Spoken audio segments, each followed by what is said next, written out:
The Pittsburgh Steelers lose again in the first round of the playoffs to the Houston Texans. The offense completely flat, the defense giving them a chance, and still questions about the future of where this franchise is going. We'll talk about it all here on the Locked On Steelers podcast. I'm your host, Chris Carter. Let's get into it.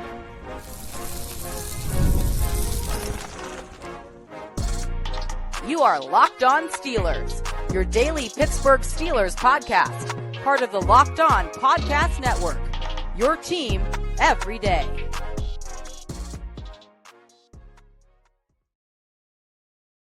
Hello, welcome to the Locked On Steelers podcast. I'm your host, Chris Carter, bringing you your daily dose of all things on the Pittsburgh Steelers. As always, you can find the show on your favorite podcasting apps and on YouTube. Like this video if you enjoyed. Subscribe to this YouTube channel to get all of your daily Monday through Friday episodes, as well as our bonus content. We thank you for making us your first listen every day because we're your team every day. And a reminder, the Locked On Steelers podcast is part of the Locked On Podcast Network, which is now the #1 sports podcasting network in the world. Steelers fans, it is not a victory Tuesday. In fact, the Pittsburgh Steelers ended their season a 30-6 loss to the Houston Texans. It really wasn't all that far apart until the very end when the game broke away and it was basically out of reach. The Steelers keeping it close. Game was 10-6 in the middle of the fourth quarter, but then a Sheldon Rankins fumble recovery on an Aaron Rodgers sack gets returned for a touchdown, making it 17-6. And then in the final 4 minutes of the game, the Texans offense punches in a touchdown and Aaron Rodgers throws a pick six, and the Steelers end up losing 30-6 on the final score. Ultimately, the Texans defense proved exactly who they were. They were the #1 defense in yards, #2 defense in points, and they looked like the #1 defense in the NFL the way they played in that game. You got to give your hats off to them for that. But just a disappointing performance for this Steelers offense and where it was in this game. And just I think a lot of things not being able to go right for the offense. Early on, they had some ball movement. They came out in the early possessions. Aaron Rodgers getting a few first downs, 5 first downs in his first 2 drives, which seemed encouraging. They get the ball, they move the ball to midfield, they punt, they get the ball again, they get the ball in the field goal range, they score, but then they get back-to-back punts. One of them they got off of a turnover, and then they get the ball just outside the Texans' red zone. They get a field goal off of that, and that would be their last points of the game. The rest of the game, 3 punts, a fumble recovery for a touchdown, and a pick six. Just not the way that you needed to play in this game. And again, they had the opportunities in front of them, as Aaron Rodgers said after the game. They had the opportunities. Cam Hayward noted the opportunities, and they just didn't take advantage of them. DK Metcalf with a huge drop early in the game that was on a 3rd down, was wide open, was the right play call. It just didn't haul it in. Had another pass deep downfield that he could have hauled in that he didn't. And the Steelers just didn't have enough playmakers. I think that's where the offseason targets have to go as far as the priorities, because I will say this, I do think, and we'll get to more of this later, when we start talking more big picture on the Steelers, I do think that the trenches are certainly better. Now, certainly the offensive line had a bit of baptism by fire here against this Texans defense, but I think you could certainly say both sides of the trenches have gotten better throughout the season, and maybe that allows you to go get them. But I do think you got to go get a playmaker because clearly the lack of offensive weapons was a huge restraining point for this Steelers offense in a game against a team as talented as the Texans defense.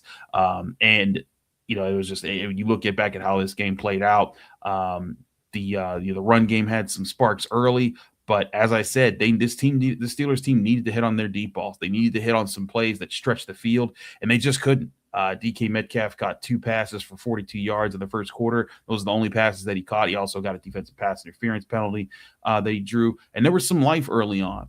But once the Texans were able to take that away, there was not much else the Steelers could do and not much else they had to respect, and that allowed them to just keep playing aggressive underneath, taking away Kenneth Gainwell and Jalen Warren, and also taking away the run game. And then it just became a war of attrition. Okay, who was going to make the first big mistake? Which defense was going to make the first big play? And the Steelers defense got 3 turnovers in this game, and 3 huge turnovers that were giving the Steelers life.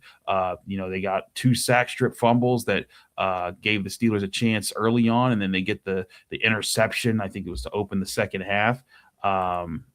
So they had it. The defense, I thought, if anyone that's mad at the defense, I think you are barking up the wrong tree. I think you're looking at the wrong thing. This was a game where the Steelers offense left them hanging out to dry, and eventually, the game busted open because of that.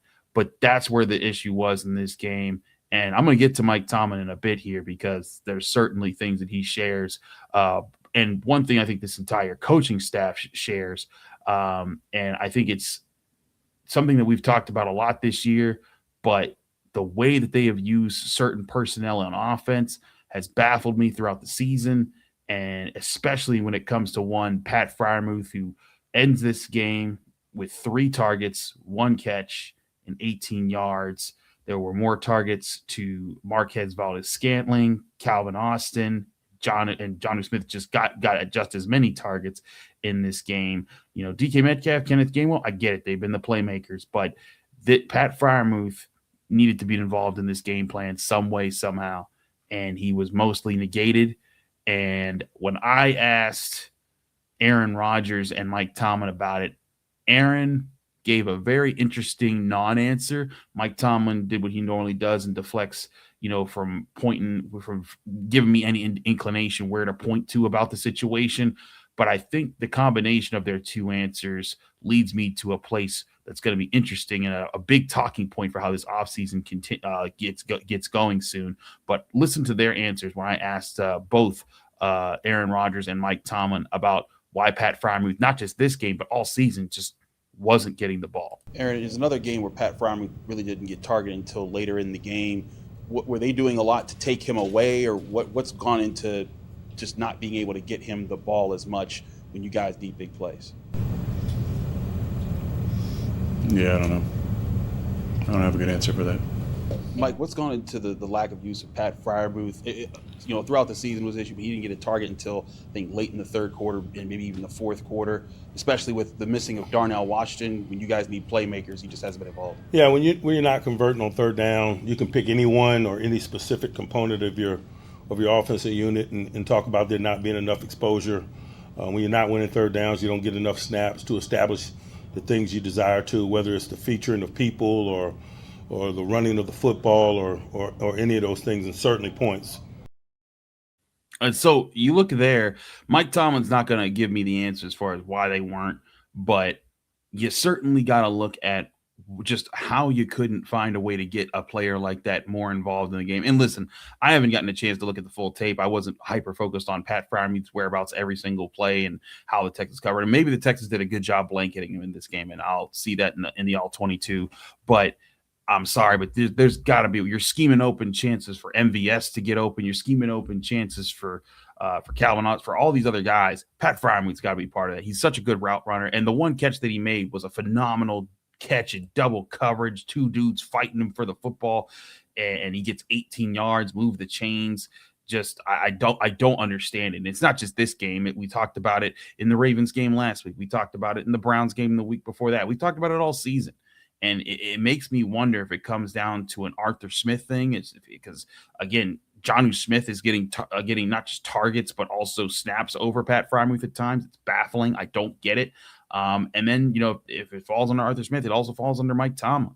And that's where I think that this team has to figure some things out this offseason. Is what is the path moving forward?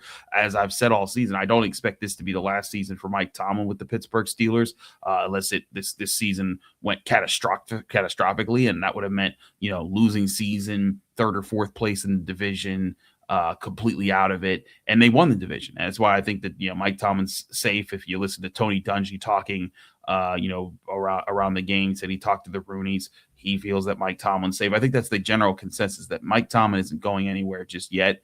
But I do think you look at this game and you say, there continued to be some issues on offense that just didn't get resolved. And maybe if you resolve some of them, maybe they don't win this game, but maybe the offense does a little bit more and they find some answers. But ultimately, this offense put this team in a really rough spot. I know the defense, they gave up a 100-yard rusher, and eventually, they cracked in the end and allowed that rushing touchdown in the 4th quarter. But I thought in general the defense fought with a lot of heart and showed a lot of growth in how that they didn't buckle until it was the very end of the game when it was clearly over. But again, you hold an opposing team to 10 points when your offense is doing nothing, and this is the 13th best scoring offense in the NFL that you're facing, and you hold them till 10 points until there's 3 minutes and 38 seconds left in the game with no offense. I think the defense, it isn't the group that I'm looking the hardest at right now, but I am looking at the offense and wondering, man, like what's got to change there. And there's a lot of questions with the future of Aaron Rodgers, the future of what they can do at quarterback. Is this the year they draft a quarterback? Is this the year they try to go out and get another free agent to come in? Do they bring back Aaron Rodgers? All those are big questions. But I think everyone wants to talk about the big question about what about Mike Tomlin? Aaron Rodgers gave an interesting answer when I asked him about Mike Tomlin after the game. We'll talk about that here on the Locked On Steelers podcast. I'm your host, Chris Carter. Stick with us. We'll be right back.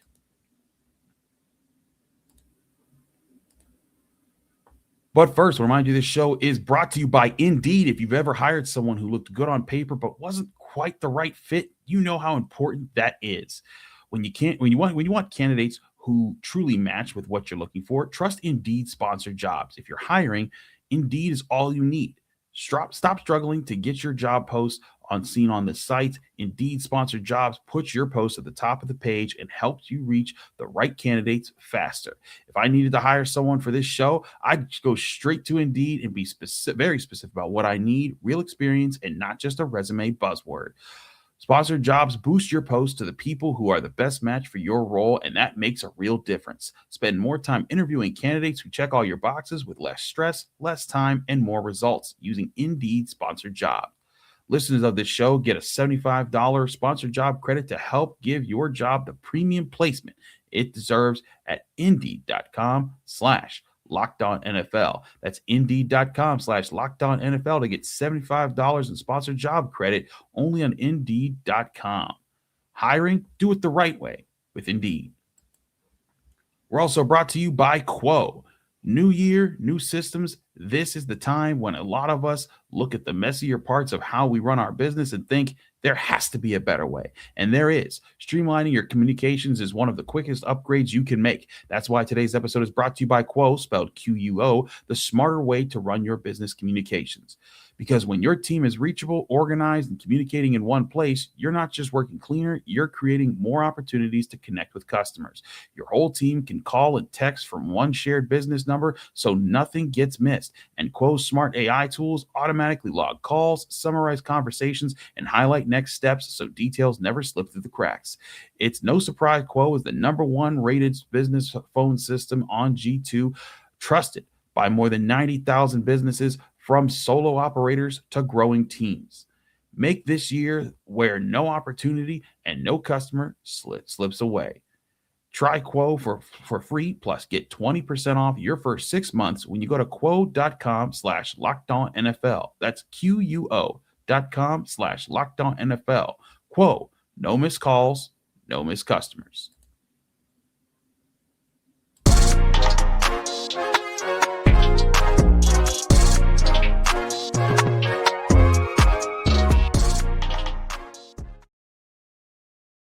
We're back here on the Locked On Steelers podcast. I'm your host, Chris Carter. We continue our discussion as the Steelers season ended with a thud in their 30-6 loss against the Houston Texans. And again, a hat off to the Houston Texans. There's no doubt they played a really strong game. They overcame being down in the turnover deficit 3-0 early. And I think, again, Mike Tomlin said this after the game, but when you were up, they were up 2-0 in turnovers going into halftime, and they were down 7-6.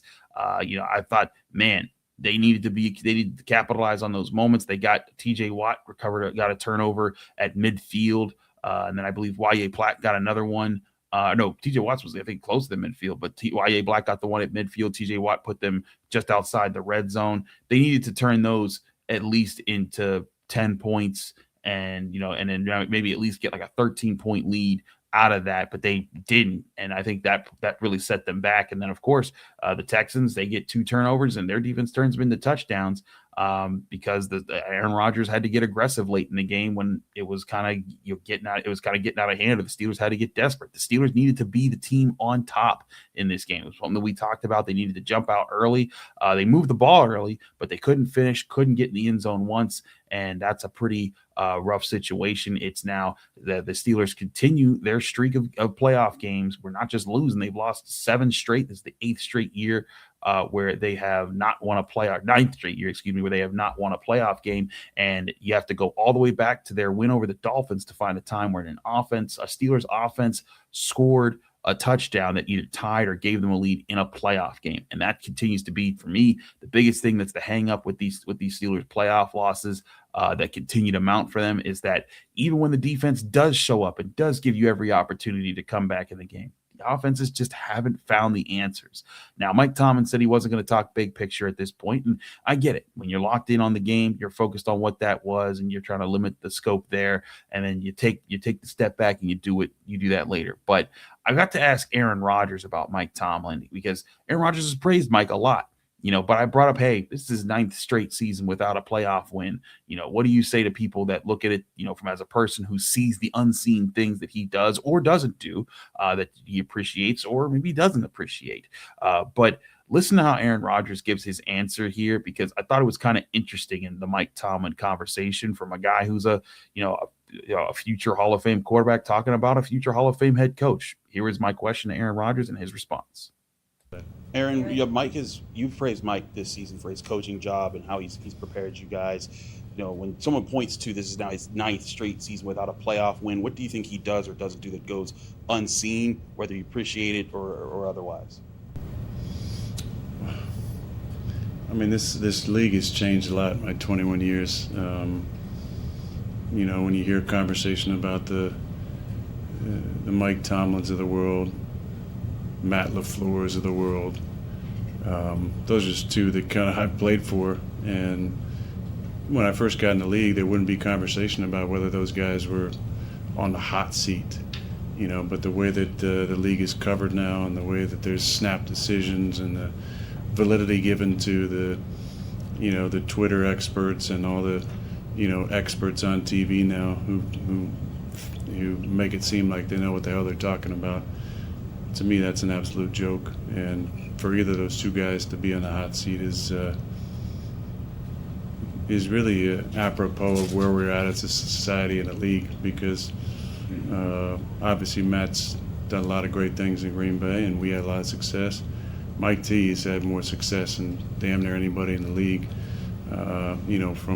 for the last 19, 20 years. And more than that, though, when you have the right guy and the culture is right, you don't think about making a change.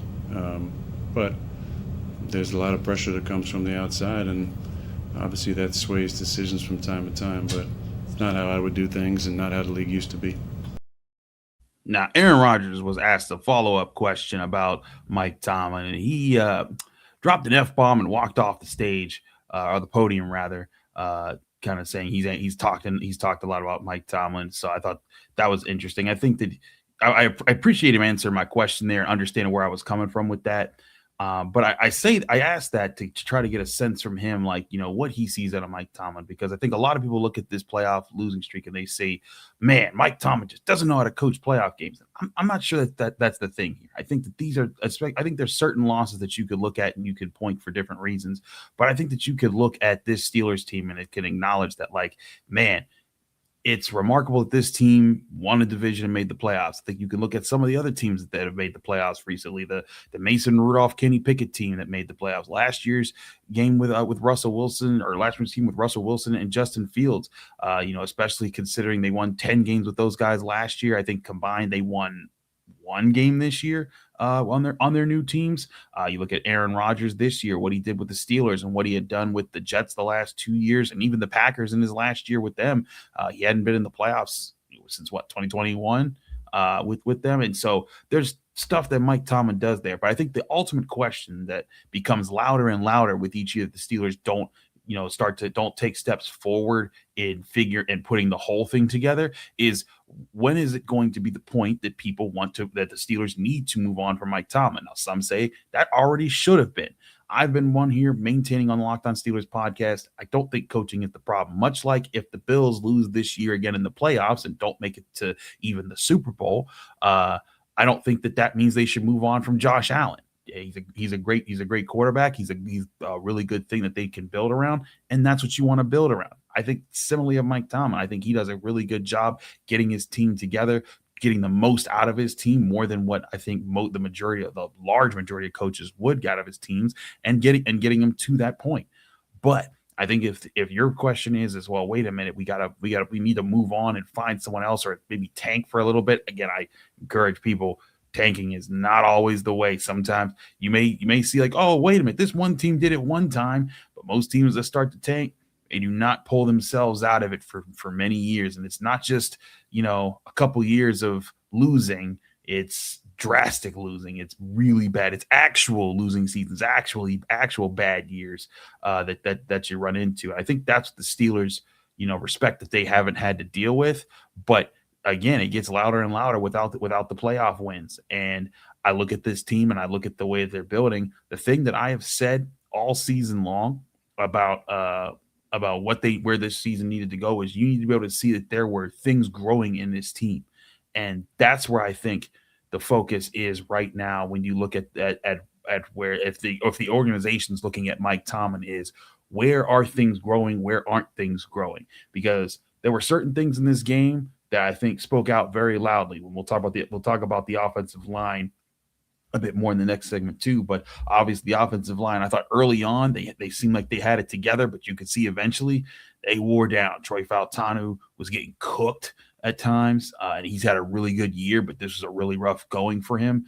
Dylan Cook got cooked a bunch of times. And listen, it's natural when you got young offensive linemen going up against again, the most dynamic edge rushing duo in the NFL, as Mike Tomlin described them. And there was a bit of a baptism by fire, as I said earlier, on that group. I think certainly you could see that the lack of talent at safety was very evident in this game. I'll be curious when I look back at the film how many of the Christian Kirk receptions were while safeties were guarding him. He caught 8 of 9 passes for 144 yards and a touchdown. Shout out to Joey Porter Jr. I thought he played phenomenally. He took away Nico Collins, and whoever he was on, they wasn't doing much in this game. I thought he played well. I thought James Pierre played well. And I thought several players on defense played well. Keanu Benton, had that sack, strip, fumble. Derek Harmon had a sack in this game. Jack Sawyer with a sack, strip, fumble. I think there were a lot of young guys that stepped up in this game, and I think that's the thing that has. When people I got asked on the Locked On Steelers squad show, what's your feeling for the season and where they are? And I'm like, look, yes, they're 10-7 for a third straight year while losing in the first round of the playoffs.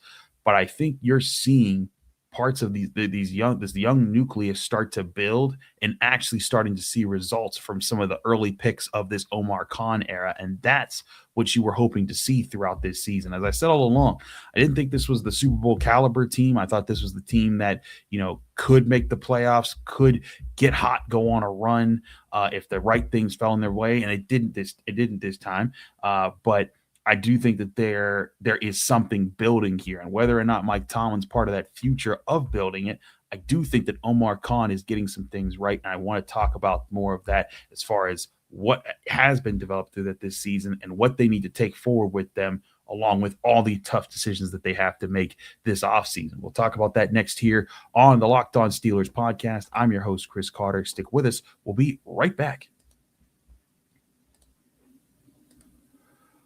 But first, I want to remind you that this show is brought to you by Gusto. Let's be real. No one starts a business for the joy of calculating tax withholdings or managing payroll spreadsheets. That's where Gusto comes in to take the stress out of payroll, benefits, HR, so you can focus on running your business and supporting your team. Gusto is the all-in-one remote-friendly payroll and HR platform that makes managing your team simple, transparent, and fast. Whether you're hiring, onboarding, or paying employees, Gusto helps you do it all from one place without the hassle or the hidden fees. Unlimited payroll runs for one monthly price, which means no surprise changes at the end of the month. Gusto's automated tools like offer letters, onboarding materials, and direct deposits can save you hours every week. Try Gusto today at gusto.com/lockedonnfl, and you'll get 3 months free when you run your first payroll. That's right, 3 months free when you go to gusto.com/lockedonnfl. One more time, that's gusto.com/lockedonnfl. We're also brought to you by FanDuel Sportsbook, the #1 sportsbook in America. Now that the wild card round is over, the divisional round is in play, and FanDuel is officially in playoff mode every game day during the NFL playoffs. FanDuel is giving customers even more ways to get in on the action, because right now, every NFL playoff game day, FanDuel users can use a profit boost pack waiting for them inside the app. Each game day, you'll see a pack loaded with multiple profit boosts you can apply to the bets that you like the most. Open your profit boost pack first thing on game day and see what boosts you want to apply. The boosts give you more juice on the bets you already like instead of forcing you to bet something new. Every play feels bigger, and the boosts make your bets feel that way too. You make your picks, then apply your profit boost to go even bigger payouts while the playoffs get rolling. So visit FanDuel, an official sportsbook partner of the NFL, and grab your profit boost pack every NFL playoff game day.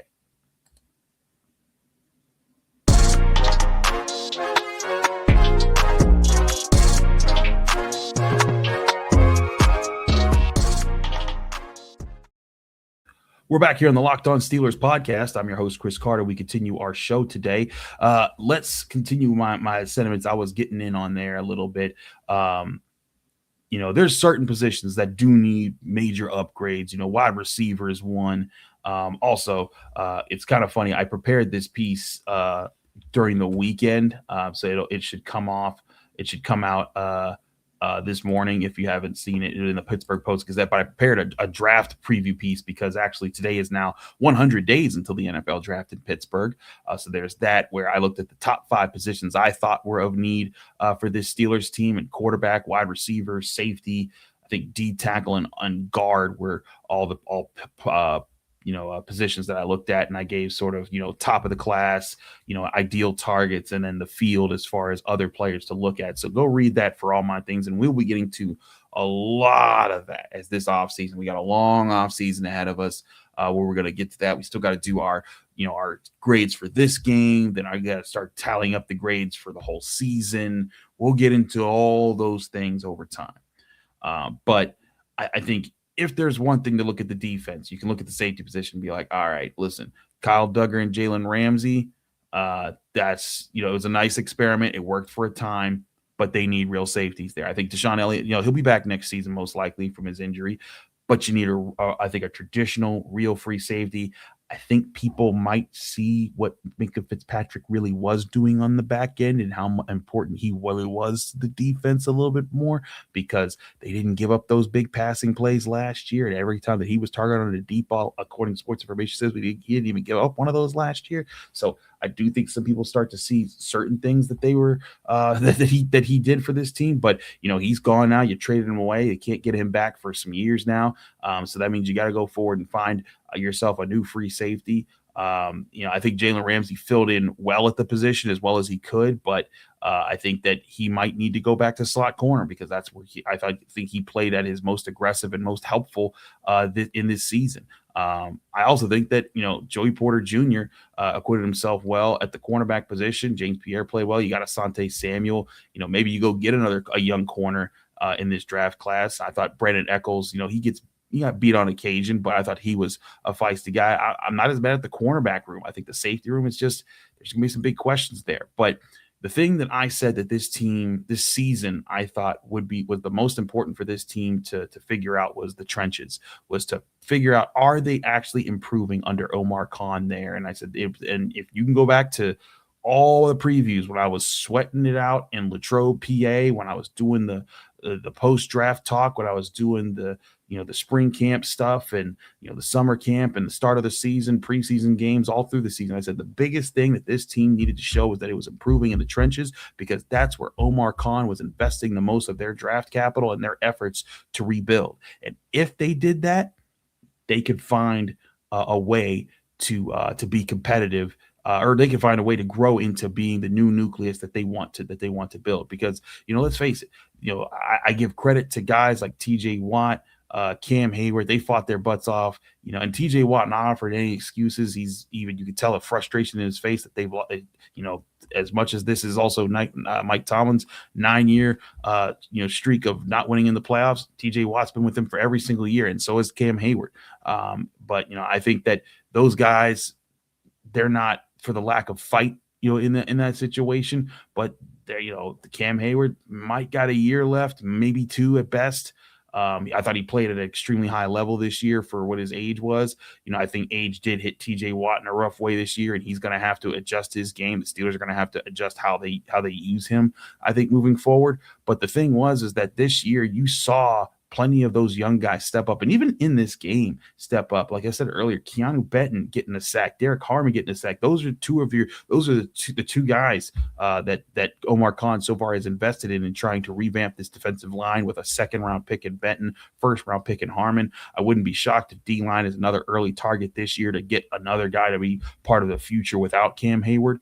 And then again, other guys like Joey Porter Jr., who I think he's proven that dude is a shutdown corner in this NFL. I think he's going to be a guy. He's honestly my top priority for the Steelers to pay, as far as guys whose contracts will be up, after next season. Get it done now. Get him signed to a long-term deal. Make him your ace corner, and then build from there.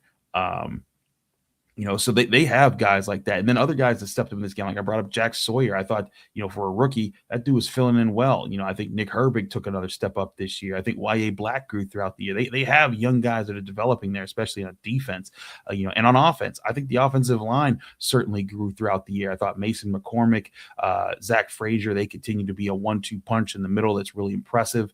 I think Troy Fautanu, for a first year of playing in the NFL, though he's a second-year player, he didn't play it all last year.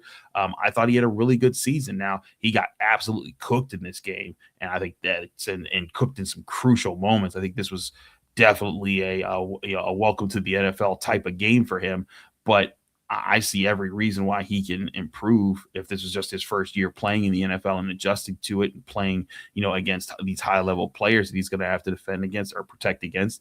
I think there's something there. And I think on the season, there's no doubt this offensive line grew. They had to deal with injuries all season. They, Broderick Jones ended up missing a while. They brought in Dylan Cook. I think Pat Meyer deserves some decent respect for what he's done with this offensive line. And I think that there's been progress there. I think there's been progress from guys like, it was unfortunate you didn't have Darnell Washington down the stretch, but I thought he took a major step up this year. I think that there's been things that have been built. I think that this Steelers team certainly grew in ways. Now, you wished that they could grow in enough ways to win a playoff game, to perform better overall, but that's not what happened. And we talked about the potential of, this still being another building year. It turns out that's what this is. But the question is going to be, I think, moving forward is what's going to be the priority? Because clearly, I don't think that the problem is that this team doesn't want to play for Mike Tomlin. I don't think that's the issue. I think the issue is right now they have holes to fill, and the places where the holes were filled are starting to become issues as well. And that's, and not necessarily complete issues, but like free safety was not an issue for this team since 2019 when they went and got Minkah Fitzpatrick. Now it's obviously an issue. Quarterback, they still haven't found a long-term answer. I think Aaron Rodgers did as much as he could this season with what was had in front of him to make out of it. I think that they certainly figured out running back right now. Jaylen Warren, they got to sign Kenneth Gainwell. He's another priority this offseason. I think that they figured that out, but they absolutely need to figure out wide receiver, and they need to figure out some of these things sooner rather than later because, some of these paychecks are going to start to become due in a few years where they're going to have to decide, if they're signing Joey Porter Jr., can they sign can they give a 5th-year extension to Broderick Jones? Can they spend another 2 years trying to see if he can turn into that franchise tackle that you want to pay? Then eventually you got to pay Troy Faltanu and Zach Frazier in that part in the offensive line, and which ones you want to keep there. And then, you're going to need to, and while you're doing that, you're figuring out your new nucleus. Do you keep Keanu Benton? I think you absolutely do keep Joey Porter Jr. But those are all the hard conversations, and can they put it all together in this time span? That's it, and get it working at the same time. That's what they've been struggling with, and I think that's where Mike Tomlin, if he does stick around again, I think he absolutely will. I don't think there's any chance the Rooney's actually fire him in a year that he won the division. I think if Mike Tomlin moves on, it's because he chooses to move on. It's what I've maintained all season long. If he was to move on, it'd be his choice and saying, you know what, I've done my piece here. It's time for me to move on and figure something else out, whether that's TV or something else or whatever. But to me, I think that this is still a Steelers team that's been rebuilding. We talked about it this year. We said, when all the national pundits were saying, "Oh, this is that," they went all in. It's like, no, they didn't. They traded away Minkah Fitzpatrick and George Pickens, and they didn't sign any free agents that impacted their comp pick formula because they were trying to load up and draft picks as best they can for this upcoming year because they want to be aggressive there. This was a team that they were saying, hey, we're going to try to do the best with what we can, but we know we're not a Super Bowl contender, so let's see what we can do here. And they won their division. Kudos to them. But eventually you do want to get back to winning playoff games. You do want to get back to competing. And that's the thing that the Steelers are going to have to answer for themselves very soon. Mike Tomlin has 2 more years left on his current contract, 1 year definite, and another year is a team option, but he has a no trade clause. Should he not want to be traded, they can't force it upon him. But a big question will be answered. Do they give him that 1 year extension?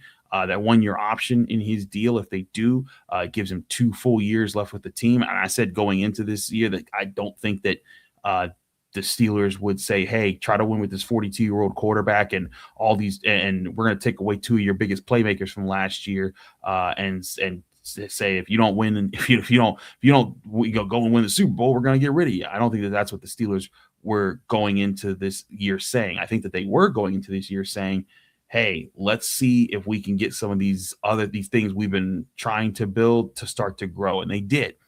The question will be moving forward is, can they keep growing in these other ways? Can they add at wide receiver? Can they add at safety? And can those things build off of the things that they've been able to start building this year? Because I do think the Steelers took some steps forward in some regards. I said that on the Locked On Steelers Squad show, and I stand by that.